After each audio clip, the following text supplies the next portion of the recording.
Bom, boa tarde. Queria, como minha colega, em primeiro lugar, agradecer o convite, né, para participar desse colóquio, a comissão organizadora como um todo, especialmente a Bia, né, a Iris, que me fizeram o convite inicialmente, e também a UIEB, né, que contribuiu aqui também para a minha vinda. Não sei se a Ana Lana está na plateia, mas, em todo caso, que ela se sinta,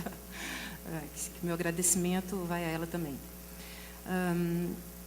Também queria pedir desculpas, que eu vou fazer uma leitura comentada, e ainda mais que eu não tenho um texto tão brilhantemente, tão belamente escrito quanto o da Renata, mas eu tenho certeza que, se eu sair muito do texto, eu vou passar horas em cada mapa, porque são muitos os detalhes, e hoje acho que a gente não pode se dar esse luxo de ultrapassar o tempo, né? Hoje, menos do que nos outros dias.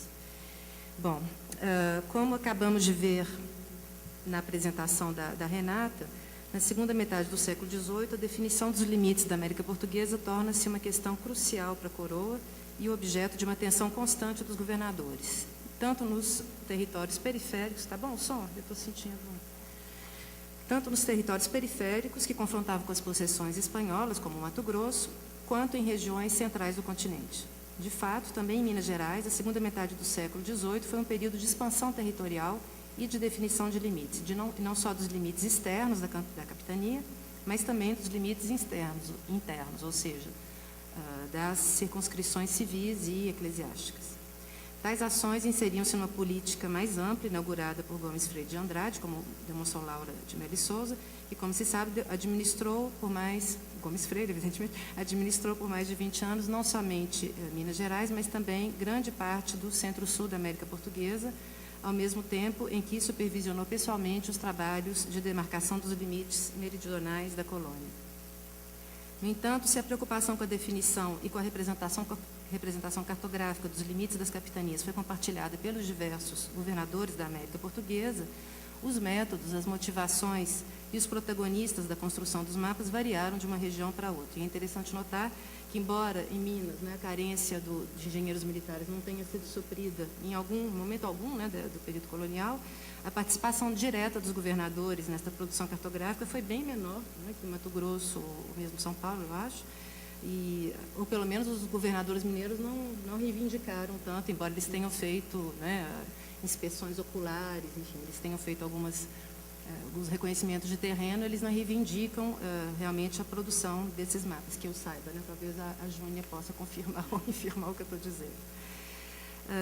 As câmaras das vilas mineiras também se preocuparam em expandir e em representar cartograficamente os limites de suas jurisdições. Aliás, em certos casos, tratava-se de uma política conjunta de conquista territorial, conduzida pelo governador e pelos camaristas,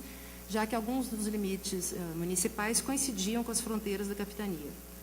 Quanto às motivações, percebe-se que foram questões econômicas e, mais especificamente, questões de cunho fiscal que estiveram por trás desta expansão territorial, a qual provocou uma série de conflitos que são referidos explicitamente em diversos mapas. Não sei se é necessário, mas, em todo caso, vai um pequeno parêntese sobre essa questão fiscal, né, para aqueles que não conhecem história mineira, só para lembrar que, nesse período da segunda metade, vigorou o sistema dos quintos, né, baseado na cota pré-definida das 100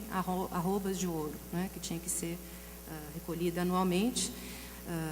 aos cofres da coroa, e que, a partir da década de 1760, com a queda da produção aurífera, essa meta deixa de ser atingida, né, em muitos anos, e a população passou a viver sob a ameaça constante do lançamento da derrama, que era uma cobrança judicial que incidia sobre os habitantes, a população como um todo,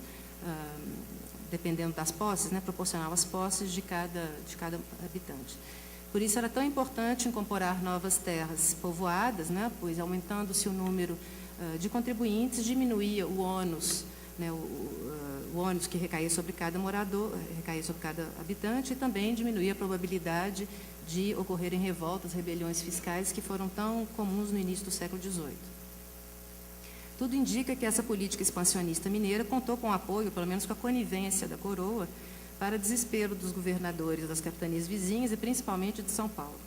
Como notou o historiador Diogo de Vasconcelos, como o fisco em Minas era bem mais aparelhado, os impostos mais pesados, não só o rei não permitiu que as capitanias vizinhas tomassem ou recuperassem terras tomadas antes pelos mineiros, como as câmaras não consentiram que seus termos fossem diminuídos. Pelo contrário, procurou-se aumentar ao máximo a jurisdição das autoridades mineiras, pois, além da perspectiva de descobrimento de novas minas, a ampliação do território implicava na expansão da fronteira agrícola e, consequentemente, em aumento das diversas receitas régias, dízimos, alfândegas, passagens dos rios.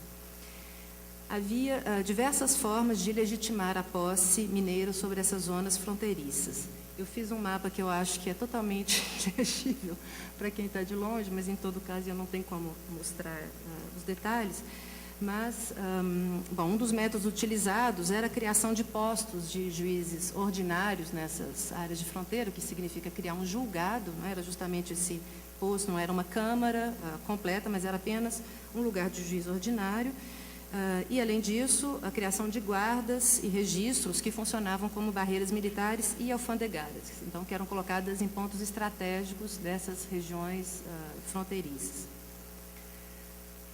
A nomeação desses juízes e dos oficiais militares que ocupavam estes postos ocorreu especialmente durante as expedições oficiais que foram empreendidas por diversos governadores mineiros. Expedições que, aliás, foram objeto de alguns interessantes mapas, não é, que eu não vou abordar aqui nessa comunicação.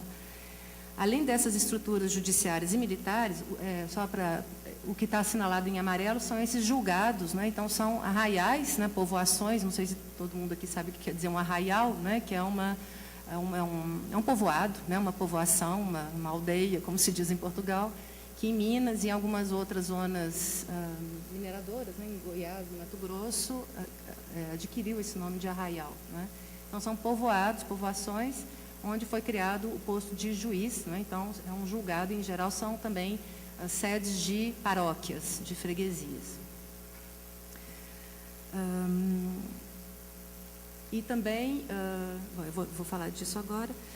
além dessas estruturas judiciárias e militares, outra maneira bastante eficiente de legitimação e conservação da posse nessas áreas foi a instituição de capelas e freguesias, realizada por padres enviados pelo bispo de Mariana, isso, evidentemente, a partir da criação do Bispado de Minas Gerais, que ocorreu em 1745, então foi a partir aí de 1750, não é, que começa essa política a qual o bispo vai se associar, né? E, por fim, havia os tradicionais ritos possessórios, realizados pelas câmaras, que também realizavam expedições a essas frentes pioneiras,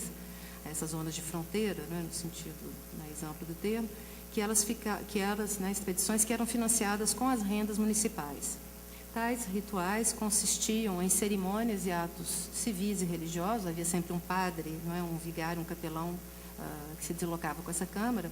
e esses atos eram devidamente descritos e registrados nos livros camarários a fim de servir, eventualmente, em caso de necessidade, como provas da antiguidade da posse desse arraial, dessa zona, por uma determinada câmara, né, no caso de conflitos com vilas vizinhas. Foi na porção meridional da capitania que se situaram os conflitos territoriais mais intensos e duradouros, né? Então, nessa zona que faz a fronteira, então, entre Minas e São Paulo. As últimas questões de limites entre as duas capitanias, né, no caso, províncias ou estados, porque duraram, né, várias décadas, né, mais de um século, elas só foram solucionadas nas primeiras décadas do século XX. Há uma vasta correspondência e diversos mapas que dizem respeito a esse litígio. Alguns deles são bastante conhecidos e já foram publicados em vários livros, né, como esse aqui apresentado pelo governador de São Paulo, né, que mostra todas as zonas, os sertões usurpados pela capitania de Minas Gerais, e diz que, dizendo que os mineiros deixaram aos paulistas somente as terras que caem à costa do mar, né? Não vou comentar muito esse mapa porque não tem tempo, eu prefiro falar um pouquinho desse outro, que eu achei por acaso nos documentos avulsos do Arquivo Público Mineiro, que é um desenho anexado a uma carta enviada por um morador, João da Costa Manso, né, que morava aí justamente perto desses registros dessas guardas militares do sul de Minas Gerais, e ele escreve ao governador para perguntar se a fazenda deles realmente pertencia a Minas Gerais, já que todos os seus vizinhos deviam obediência ao governador de São Paulo. voltando aí a essa síntese dos conflitos, né, outra zona muito importante, onde os conflitos também foram consideráveis, é a porção oeste e sudoeste da capitania, denominado Campo Grande, que também foi objeto de uma longa disputa que é referida em diversos mapas. Essas terras puderam ser colonizadas somente após a realização de expedições de extermínio dos índios caiapós e de destruição dos diversos inúmeros quilombos que havia na região. Uma vez livre dessas populações indesejáveis, a zona do Campo Grande foi disputada por autoridades de São Paulo e de Goiás, e algumas vilas mineiras tiveram uma participação ativa nesses conflitos. Esse mapa, bom, não dá para ver grande coisa. Ele mostra justamente essa zona de fronteira entre Minas e Goiás, né, que seria aí essa linha vermelha, ela passa aproximadamente na base do que seria o triângulo, né, que se tornou o Triângulo Mineiro. E nessa zona oeste de Minas, as protagonistas dessas ações foram as câmaras de São José, atual Tiradentes, né, que tinha um território que se estendia muito aí para oeste, a gente hoje não imagina isso, mas São José foi uma das câmaras mais ativas aí nesse processo de expansão territorial, junto com Mariana. E o conflito aí era entre Tiradentes, né, São José e Pitangui. Ao mesmo tempo que essas câmaras travavam embates com os quilombolas, elas brigavam pela posse do sertão, que se estendia para além do chamado sertão ou descoberto do Tamanduá, onde foi fundado o Arraial de São Bento. Ele aparece, o mapa ele é do final do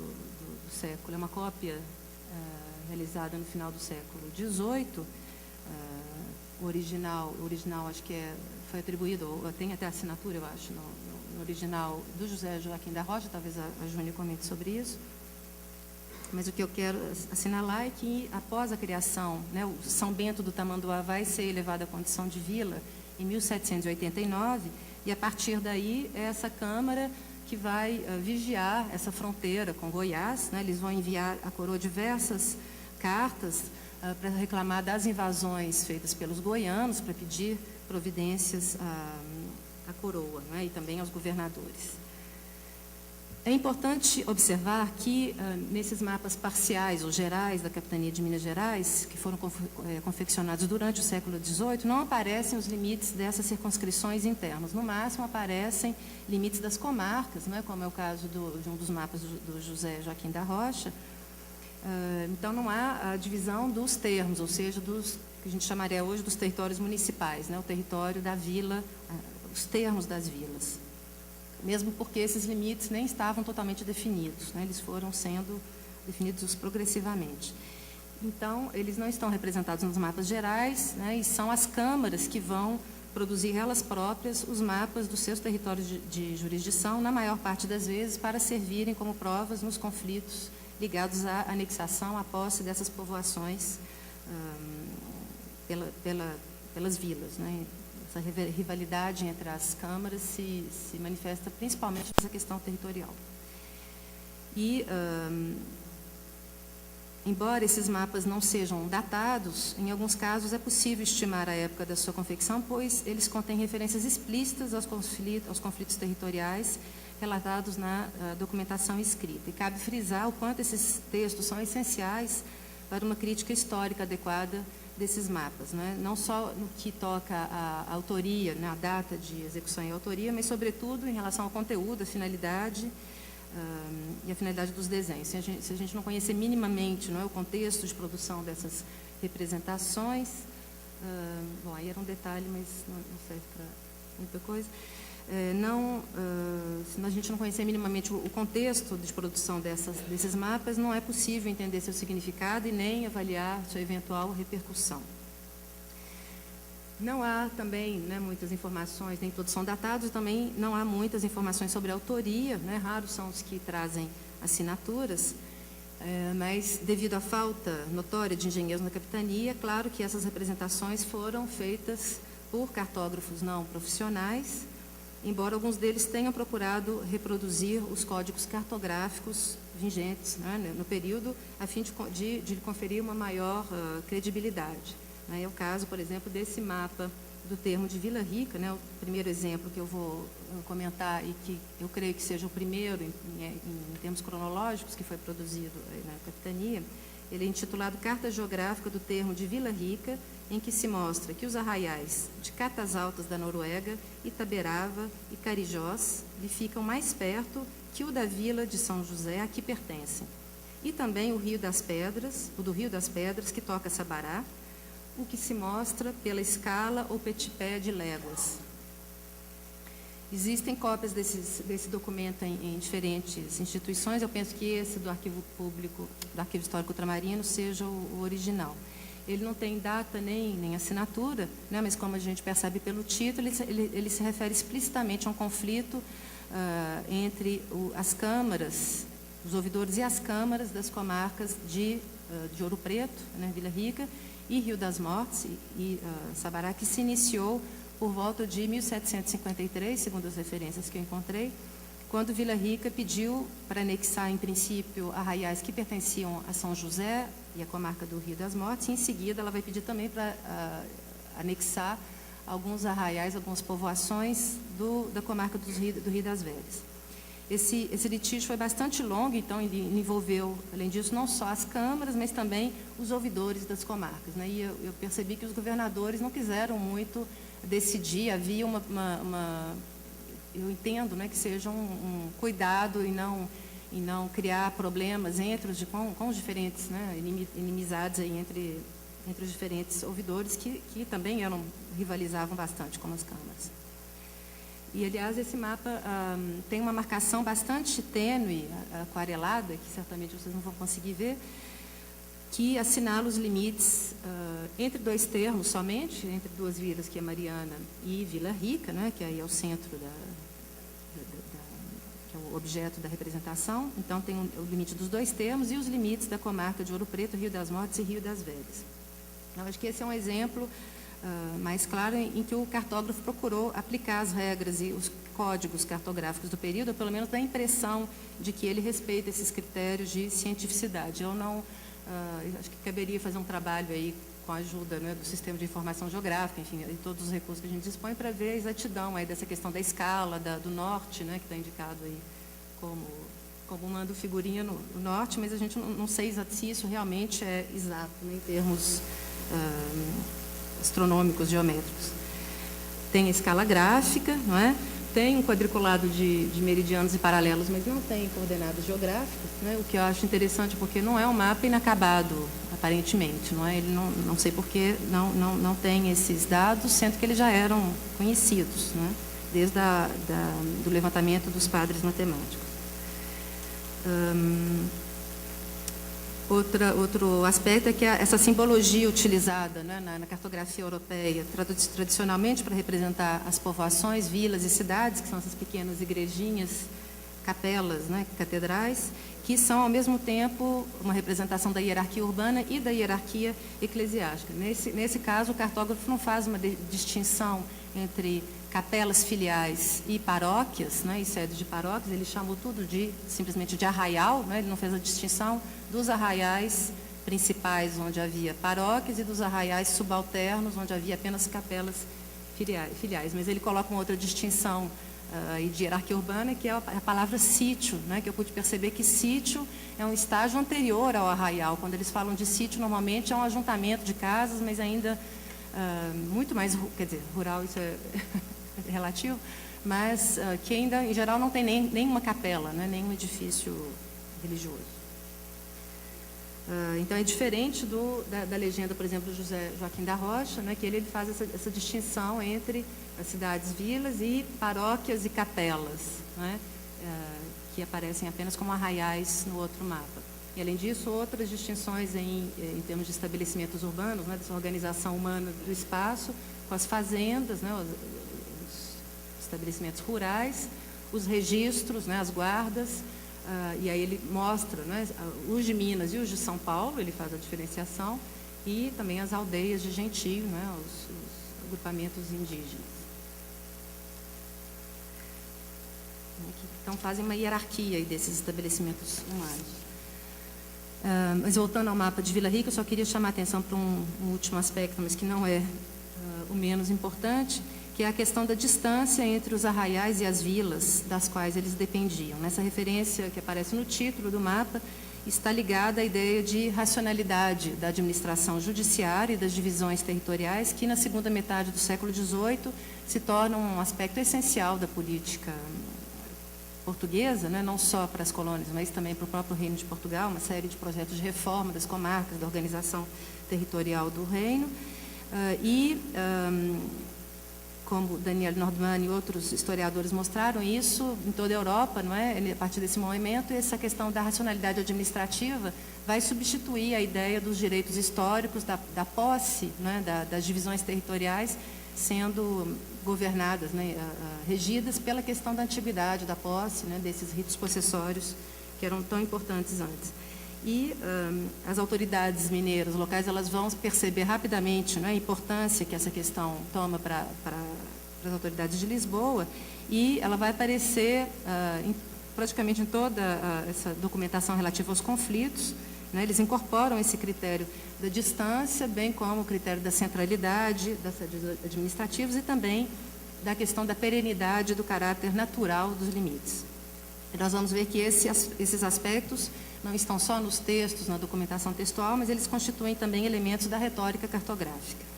No caso do mapa do termo de Vila Rica, o título sugere que as distâncias entre a sede e os arraiais mencionados podem ser verificadas através da escala gráfica. Mas, na verdade, isso é um pouco difícil de se fazer na prática, porque o cartógrafo ele fala que os arraiais são mais próximos de Vila Rica do que de São José, mas São José não está representado no mapa,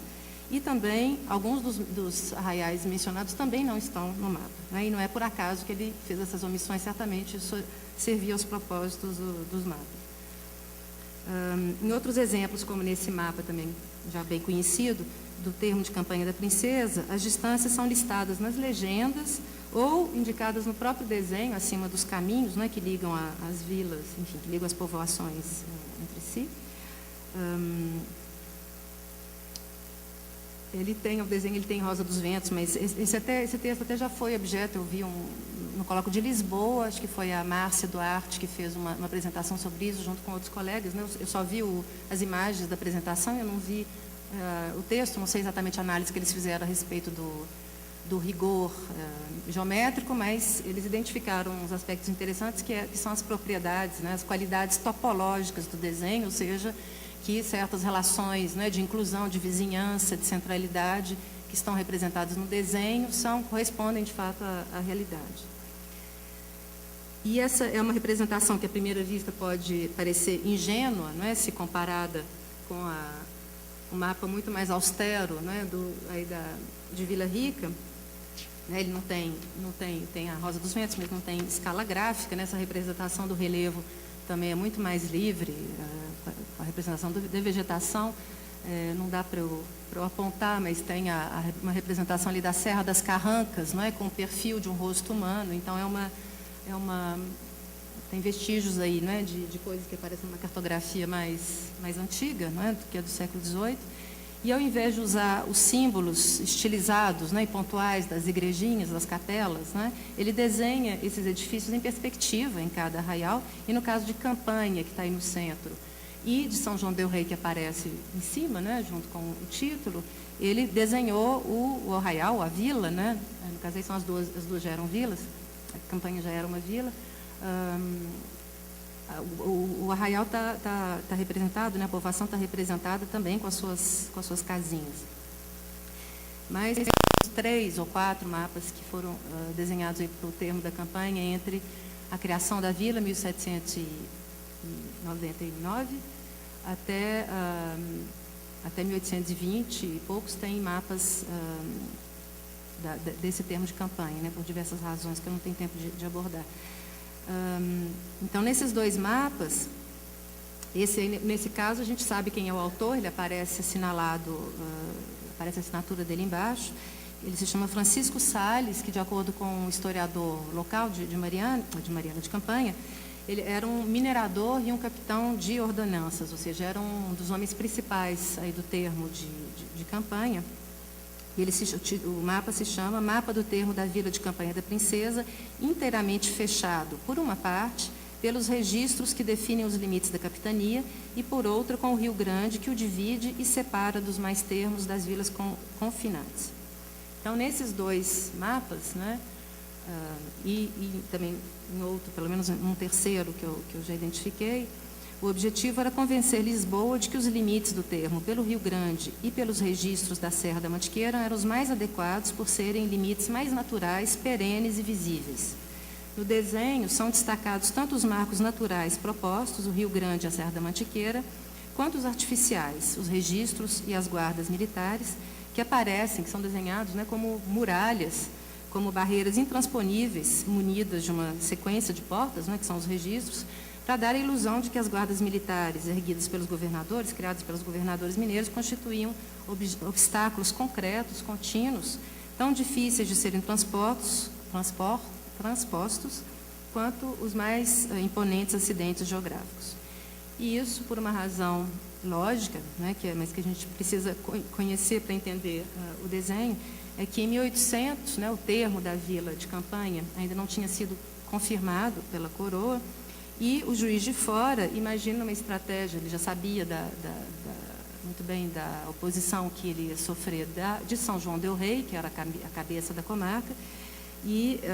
ele imaginou uma estratégia que era de cobrar o imposto extraordinário dessa população do termo de Campanha, cujos rendimentos seriam oferecidos à princesa Carlota Joaquina, né? Então, não é por acaso que a vila se chama Campanha da Princesa, que Carlota Joaquina, então, ficou sendo a donatária, né, o termo que eles utilizam, de Campanha da Princesa, e até era a princesa que tinha que nomear, né, o juiz de fora. O argumento repousava, portanto, na necessidade de se criar um território bem delimitado, a fim de facilitar a cobrança da taxa e evitar os extravios e fraudes fiscais. Por outro lado, percebe-se que nos dois mapas, o cartógrafo, não sei se seria o mesmo autor, não é? Mas em todo caso eles têm semelhanças, o cartógrafo omitiu informações desfavoráveis à Campanha, como a excentricidade da vila em relação ao principal caminho que atravessava, né, o Rio das Mortes, que era justamente a Estrada Real, né? A Campanha, ela aparece ali como uma localização central, radial, né, com vários caminhos, até a gente pode até ter a impressão que São João del Rei é menos bem servida de caminhos do que Campanha, mas, na verdade, a Estrada Real não está representada, né? Então, foi, evidentemente, uma omissão voluntária, e o São João del Rei imediatamente vai escrever a coroa, né, para dizer que Campanha era totalmente fora, né, das rotas comerciais, enfim, entre os inúmeros defeitos de Campanha, tinha esse, e vai reagir, então, à ofensiva de Campanha com esse belíssimo mapa, que também já foi publicado, o original está na Mapoteca do Itamaraty, que se chama Novo Mapa Topográfico Orientado e Geograficamente Exposto para o mais verdadeiro e exato conhecimento do terreno que formava o termo da vila de São João del Rei antes da criação da de Campanha, com os julgados nele compreendidos, dos quais a Câmara daquela vila de São João percebia e administrava as respectivas rendas. Então, em termos aí de convenção cartográfica, né, o mapa está na orientação norte, né, nós temos aí a parte colorida embaixo, ela é delimitada pelo Rio Grande, né, acima do Rio Grande é o termo da vila de São José, então a parte mais iluminada do desenho corresponde à comarca do Rio das Mortes, aparece também as capitanias confinantes aí a oeste, Goiás e a de São Paulo. E cada uma dessas manchas de cor são as freguesias que correspondem também aos julgados, né, que foram criados, então, na segunda metade do século XVIII, né, então eram centros do Poder Judiciário, e quando é criada Campanha, que corresponde a essa mancha rosa do meio, que é a letra H, né, a Campanha, isso é a antiga, quer dizer, era a freguesia e julgado da Campanha, que quando é elevada à condição de vila, ela fica com todas essas freguesias, exceto com a cor-de-rosa aí da direita, que é São João del Rei, e com a amarela da parte superior, que é a freguesia de Lavras. E mesmo assim, Lavras, em alguns momentos, a Campanha conseguiu abocanhar Lavras também. Então, isso durou, tiveram muitas idas e vindas aí nesse litígio. E, então, as manchas, né, correspondem às divisões aí da circunscrição eclesiástica, né, porque já não eram mais julgados. E nós temos a convenção das igrejinhas, né, que estão no centro do desenho, que são os povoados onde estão as igrejas matrizes, né, as freguesias. Né, então, que elas não são representadas só por símbolos pontuais, né, convencionais, mas o cartógrafo quer pôr em evidência, né, essa dimensão territorial para mostrar as perdas que o termo de São João del Rei sofreu com a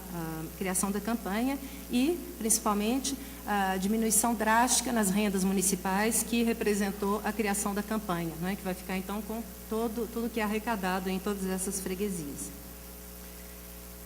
Então, com esse mapa, São João del Rei quis justificar seu pedido de que se atribuísse à nova vila de campanha apenas o território da sua própria freguesia, né? Eles vão reivindicar isso muitas vezes, e não é por acaso que o cartógrafo coloca no título, né, na cartela, essa representação, que eu creio que seja uma fênix, não é?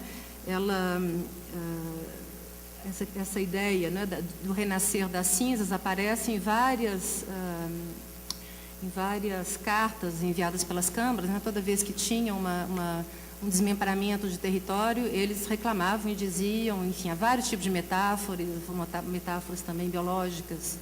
né, organicistas. A vila era um corpo onde o sangue já não circulava, né, membros vitais, órgãos vitais tinham sido extirpados do seu corpo, mas essa ideia também de um edifício que se incendiou, não é? Eles usam também essa metáfora. Então, a ideia era que se a coroa atendesse ao pedido, né, deixando a campanha somente a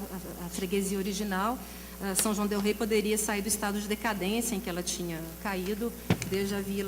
criação da vila de campanha da princesa. No entanto, os dados disponíveis sugerem que tais esforços cartográficos foram, na maioria das vezes, em vão. Em 1803, o governador Bernardo José de Lorena coloca em dúvida a exatidão dos mapas apresentados pela vila de campanha, pela Câmara de Campanha, muito embora ele já tivesse confirmado há 3 anos os limites da nova vila, de acordo com o que a campanha tinha pedido, né? Em uma informação enviada ao Conselho Ultramarino, ele afirma que naquela capitania de Minas Gerais não havia um único oficial engenheiro e que, por esse motivo, não se devendo dar fé a nenhum dos 2 mapas, ou seja, nem o de São João, nem o de Campanha, muito menos se devia dar ao da vila de campanha da princesa, da qual se ignorava inteiramente o autor. Então, esse comentário dá a entender que as autoridades metropolitanas talvez conhecessem um pouco melhor o autor do mapa de São João del Rei, né, embora ele também não merecesse muito crédito, porque não era uma obra de um oficial engenheiro, né, deveria ser alguém de maior confiança da coroa, talvez um funcionário régio, provavelmente, né, eu penso, o ouvidor, que foi uma figura evidentemente muito ativa aí nesse conflito com campanha, né, muitos dos pareceres vieram evidentemente do ouvidor. Bom, antes de concluir, eu queria mostrar rapidamente um outro desenho que é menos explorado, quer dizer, foi menos publicado que algumas pessoas aqui vão certamente reconhecer, mas que, curiosamente, não está em nenhuma dessas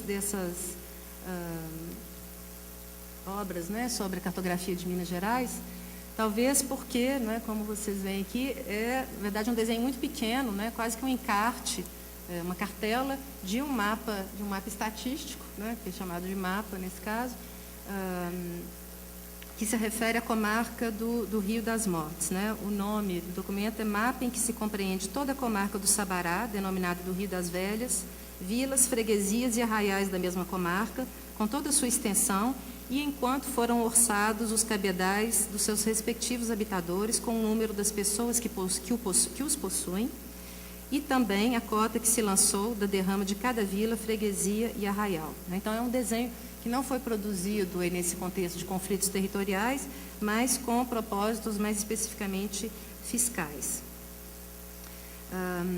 O que eu queria assinalar é que aqui também, não é, essa aparência ingênua, né, essa ideia de desenho decorativo, né, também é enganadora. Eu acho que é um mapa, não é, que merece mais estudo do que o que eu posso apresentar aqui hoje, mas a gente percebe que, embora haja distorções, né, ele fornece informações geográficas importantes e pertinentes em relação aos dados econômicos e fiscais do quadro estatístico, indicando precisamente quais são os arraiais que pertencem a cada vila da comarca do Rio das Velhas. Os limites dos territórios municipais são assinalados por linhas finas, né, mas contínuas, quer dizer, mesmo se são linhas bastante esquemáticas, né, obviamente isso não tem nenhuma precisão geométrica nem geográfica, não é? Ela serve, não é, ao propósito principal, porque como seria cada Câmara, né, que iria reunir fazer essa arrecadação, era importante saber exatamente qual eram as dependências aí, em termos de hierarquia, não é, entre esses arraiais. Mas o que eu acho interessante, né, nesse mapa também é a ideia de hierarquia urbana, justamente, que transparece nessa representação. Não só essa hierarquia dada pelo título, né, de vila ou a condição de arraial, né, mas também pelo fato de as igrejas, né, e freguesias, paróquias e capelas aqui também, né, não estão representadas só por pontos, mas pelos edifícios, né, desenhados de diferentes formas, né, que dá uma ideia da importância arquitetônica também do edifício, e também o arraial, né, quer dizer, as casinhas em torno. Então, a gente percebe que nós temos povoações de diferentes tamanhos, né, e é interessante ver que essa graduação em termos do número de fogos, né, do espaço, né, ocupado pela povoação, ela não coincide exatamente com a hierarquia civil e eclesiástica, né? A vila de Caeté, não vou conseguir indicar, mas, bom, essa ovoide à direita é o termo da vila de Caeté, e não sei se vocês vão conseguir identificar a povoação que tem a igreja maior, né, é Caeté, né, a cabeça do concelho, mas ela se mistura, ela se confunde com os outros arraiais, não tem uma diferenciação tão grande como a gente vê com Sabará, que é essa grande povoação, né, que é a sede do termo de Sabará, né? Então, Caeté é muito menor do que Paracatu, que é o B, que está do outro lado ali do Rio São Francisco, que na época era só uma sede de julgado, mas que aí, por volta de 1760, já pedia o título de vila, né, a coroa portuguesa, há muitos anos, e sofria oposição, no caso aí da Câmara de Sabará, né, que não queria que Paracatu fosse desmembrada do território, e não por acaso, né, porque ela tinha uma importância econômica grande. E justamente era isso que eu queria assinalar, é que, na verdade, essa graduação aí, em termos de importância de espaço ocupado, né, ela corresponde, em muitos casos, né, com os dados econômicos que aparecem nesses quadros, né? Porque para cada arraial tem o número de pessoas que foram consideradas como contribuintes, né, e o número das fortunas, que foram, né, o volume das fortunas orçadas e arrecadadas em a derrama cobrada em cada um desses arraiais. Então, há uma correspondência entre a aparência e o tratamento dado à povoação e o poder econômico, né, a questão da prosperidade da localidade. Bom, eu vou, então, concluir, né, com uma observação que eu acho que hoje é evidente para todo mundo que trabalha com cartografia histórica, mas que, no caso desses mapas, eu acho que é especialmente relevante, que é o fato que a gente deve desconfiar, né, das aparências, né, de estabelecer uma distinção muito radical, né, imediata entre uma representação que parece científica, né, geométrica e objetiva, e os mapas que não seguem as normas cartográficas vigentes e que, por isso, muitas vezes são rapidamente rotulados de ingênuos, decorativos, artísticos, né, de uma maneira até pejorativa às vezes. Em qualquer tipo de mapa, nenhuma das etapas da construção cartográfica, a escolha da escala, do enquadramento, a seleção, omissão ou simplificação dos dados a serem representados, a classificação, a simbolização, a hierarquização, nenhuma dessas ações é neutra. Por trás de cada detalhe desses mapas existe um discurso e um contexto que precisam ser identificados e analisados com o mesmo cuidado que se dedica ao estudo das características e qualidades geométricas ou topológicas dos mapas. É isso, obrigada.